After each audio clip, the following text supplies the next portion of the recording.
বৃহস্পতিবার পবিত্র রাতে কেউ যদি এই দোয়াটি 100 বার পরে কোনো দিন পৃথিবীর কোনো মানুষের কাছে তার হাত পাততে হবে না, পৃথিবীর সব কিছু তার পায়ের নিচে আল্লাহ হাজির করে দিবেন।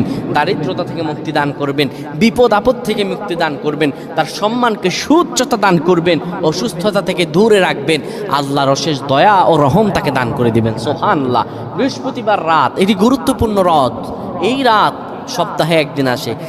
আরবিতে রাত আগে আসে, দিন পরে আসে। সুতরাং বৃহস্পতিবারের যে দিন গিয়ে রাত, এটি বৃহস্পতিবার রাত নয়, এটি শুক্রবারের রাত, এটি জুমাবারের রাত, এটি দোয়া কবুলের রাত, আল্লাহর কাছাকাছি হওয়ার রাত। সুবহানাল্লাহ। এই বৃহস্পতিবার রাত আল্লাহ তাআলা বান্দার দোয়া কবুল করেন।